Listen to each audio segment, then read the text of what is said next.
surge como una iniciativa de las entidades que impulsan el Plan Nacional de Formación en Control Social a la Gestión Pública y en desarrollo de lo establecido en el artículo 35 de la Ley 489 de 1998 y la Ley 850 del 2003, reglamentaria de las veedurías ciudadanas. Esta guía metodológica comprende 5 capítulos, el cual el capítulo 1 es cómo capacitamos. Allí se hace una breve introducción, se hace un análisis de nuestras prácticas y para ello se empieza reconstruyendo la manera en cómo llevamos a cabo esos trabajos de capacitación. Nos ubicamos en el último trabajo de capacitación adelantado y se describen así cuáles fueron esas grandes actividades ejecutadas. Por consiguiente, hacemos una reconstrucción de nuestras prácticas señalándolas de manera escrita y se hacen las preguntas de qué hace y en qué orden. Luego se hacen unos estudios de caso en donde se proceden a analizar los casos que se presentan y cada caso debe ser ubicado en una de las tendencias, justificando y debatiendo tal ubicación.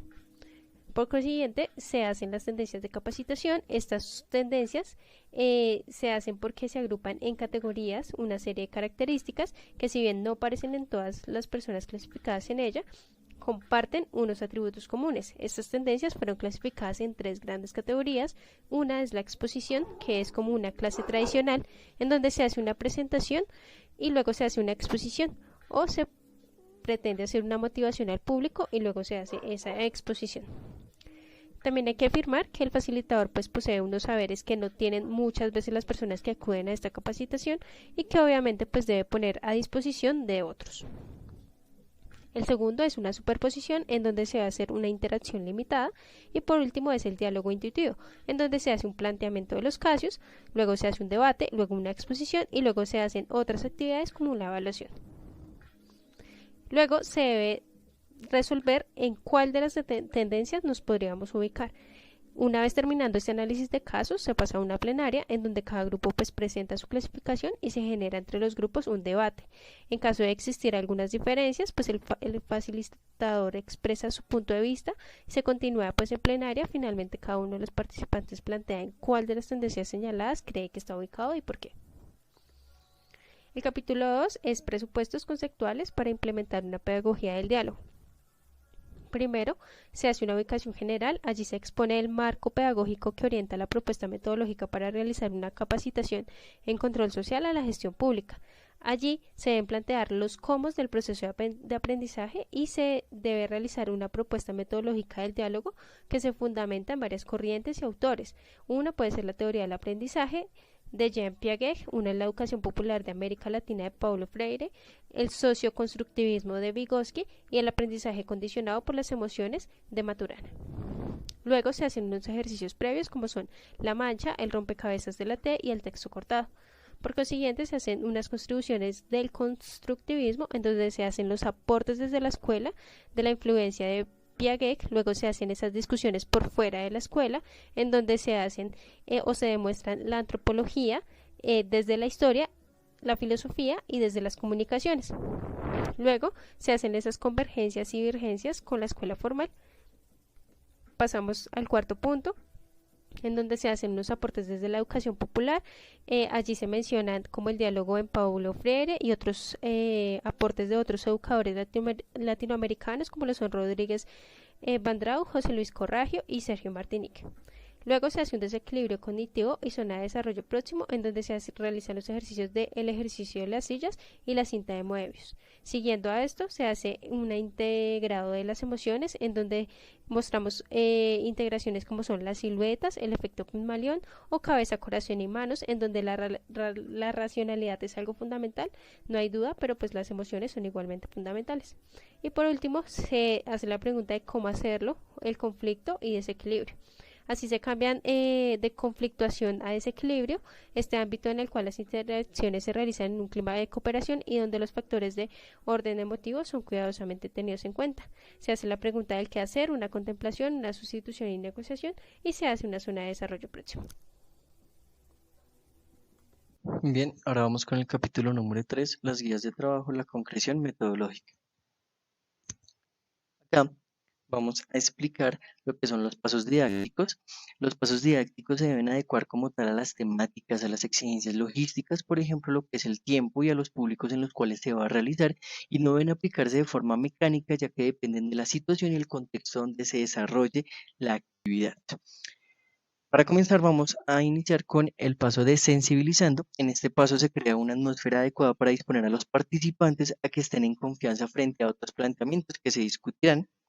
Segundo, escuchando, este paso nos permitirá saber, por ejemplo, sobre las actitudes en la participación frente a sus juicios, los funcionarios públicos, de las experiencias, ya sean buenas o malas, en el ejercicio de la ciudadanía.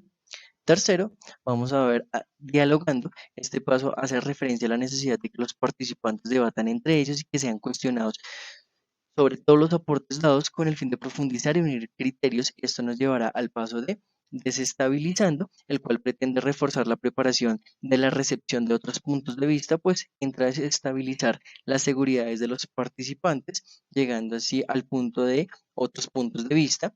Aquí lo que se hace es que la institución a través del facilitador pone en discusión el conocimiento de otros puntos de vista y así sea posible la construcción de miradas más complejas y abarcadoras, llevándonos al paso de aplicando, donde se propone utilizar lo aprendido en situaciones cotidianas, y finalmente llegamos a evaluando, donde se muestran los resultados, es decir, qué terminó resultando de todo lo acontecido, no hubo un cambio con respecto a la opinión inicial, se movilizaron en mayor o menor medida los conceptos previos, entre otros. Estos 7 pasos se pueden aplicar a las siguientes 6 guías relacionadas con el control social. La primera, participación ciudadana. Segunda, servicios públicos domiciliarios. Tercero, el derecho a la salud. Cuarto, ética de lo público.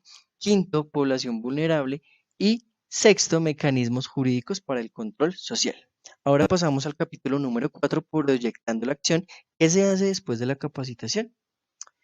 La sola actividad de la capacitación, aunque de por sí valiosa, resulta muchas veces insuficiente, y por ello es necesario que posteriormente se deba hacer una asesoría permanente con la ciudadanía, una formulación de planes de acción, ejecutar un ejercicio real de control social. Cuarto, recoger información y presentar resultados. Quinto, retomar casos específicos y buscar solución ante los prestadores de los servicios públicos, hacer un acompañamiento y finalmente hacer una vinculación de la ciudadanía a ejercicios como auditorías, veedurías ciudadanas, entre otros.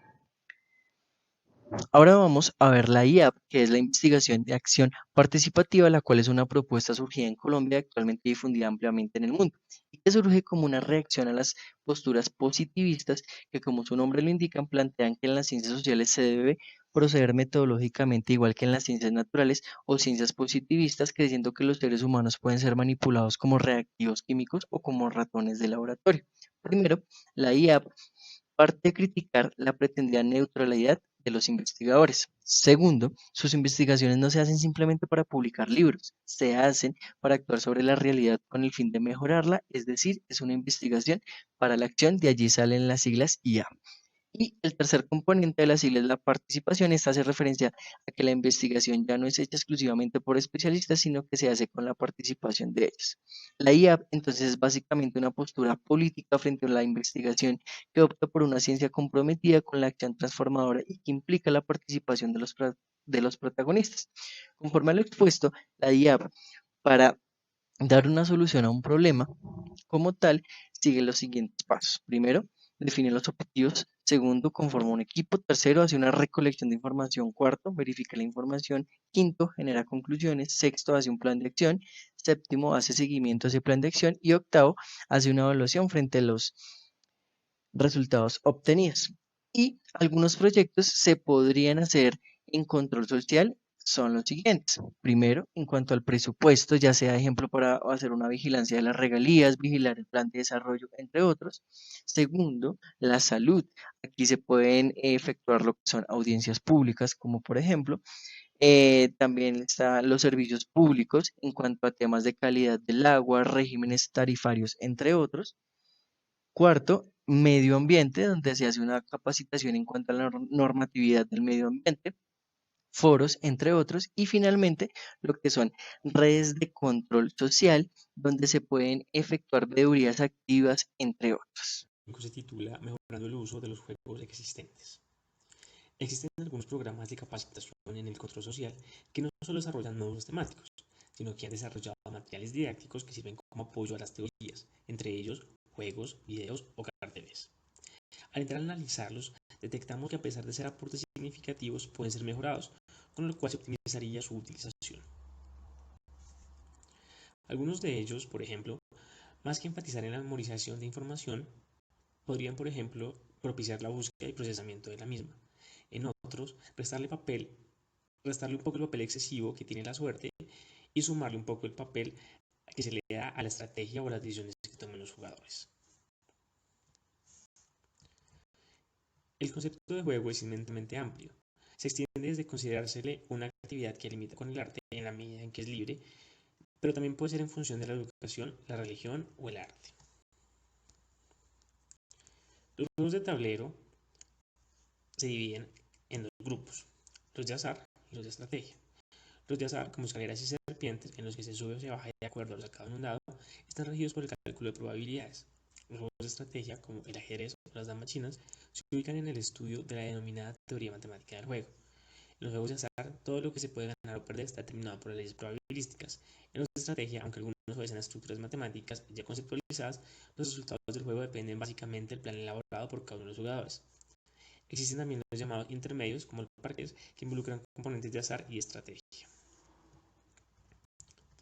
Algunos consejos para la mejora de los juegos en general son: primero, el cambio de preguntas de memoria por preguntas que generen debate. Segundo, la especificidad en los temas que trata el juego. Y tercero, generar espacios de diálogo donde se cuenten cuál ha sido la experiencia propia en base a los conceptos o temas del juego. Y las conclusiones que este grupo saca de este trabajo, en primer lugar, es que esta guía metodológica es una herramienta que permite mejorar la calidad del control social. La segunda es que la capacitación a la ciudadanía es parte de la transparencia, por ende debe tener un enfoque social en el que primen las personas. Y la tercera, las herramientas y métodos didácticos no deben buscar un aprendizaje basado en la memoria, sino generar debates, pensamiento y soluciones. Muchas gracias.